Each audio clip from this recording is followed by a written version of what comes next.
Inspired by Disney's Robin Hood, it's the Sheriff of Nottingham game. We never rob, just bluff, borrow, and deceive to help those in need. In this game, the goal is to steal back royal treasure from the evil Prince John and smuggle goods to the villagers. The player with the most wealth at the end of the game will reign supreme. You'll play as either Maid Marian, Friar Tuck, Lady Cluck, Little John, or Robin Hood. Choose your character and grab your player board and matching merchant bag. You'll also start with 50 gold. Now shuffle up the regular goods cards and the stolen treasure cards. Deal 6 to each player and place the shuffled deck in the middle. Choose one player to be the banker. They'll manage the coin tokens and give out change throughout the game. There are 4 types of coin tokens, worth 1, 5, 20, and 50. Lay out the villager cards and tokens. These are the good people you're trying to help. The mice, the owls, rabbits, and Otto. The person with the most actual money on them will be the first sheriff. Give them the sheriff standee to start.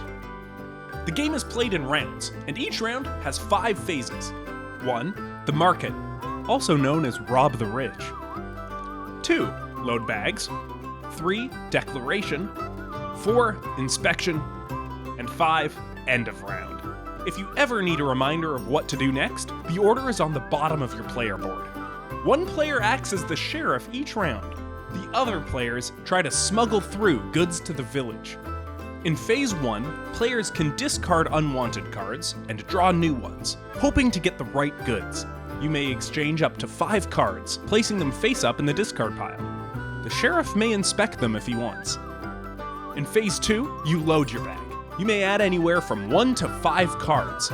Careful not to let the sheriff see what you're adding. Once you're happy with your goods, close your bag and place it in front of you. Once it's closed, you can't change your mind. Here's a hint. Try to add matching cards to your bag. You'll only be able to claim one type of good. In Phase 3, you make a declaration of what's in your bag. This can, of course, be a lie. You can't lie about the number of cards, but you can certainly lie about which cards they are. You can only declare one type of legal good, so choose your declaration carefully. For example, this player might declare 4 cheese cards. Stolen treasure can't be declared. You don't want the sheriff to know you're smuggling them. Now, Phase 4 is inspection.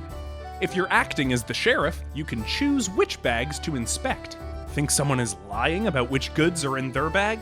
Catch them in the act and earn extra gold. But if someone is telling the truth and the sheriff inspects their bag, the honest player will collect from the sheriff instead. The amount is indicated on the cards. As one of the other players, there's room for negotiations with the sheriff. If you don't want your bag inspected, you can bribe the sheriff with things like gold, legal goods, stolen treasure, or even future promises. How good are you at striking a deal?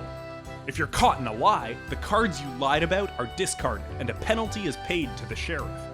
Any goods or treasure cards you successfully bring into the village are placed on your player board. The treasure, up here, and the legal goods with their matching icon. Turn in 3 matching goods to get a villager token.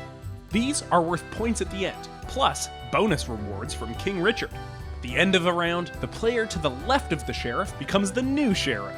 All players draw cards until they have 6 in their hand, then the next round begins. At the end of the game, the player with the most points from all the cards and tokens on their player board wins. For specific examples and detailed scoring breakdown, consult the rulebook.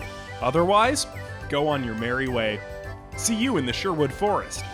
That's how you play Robin Hood, Sheriff of Nottingham. From Spin Master Games.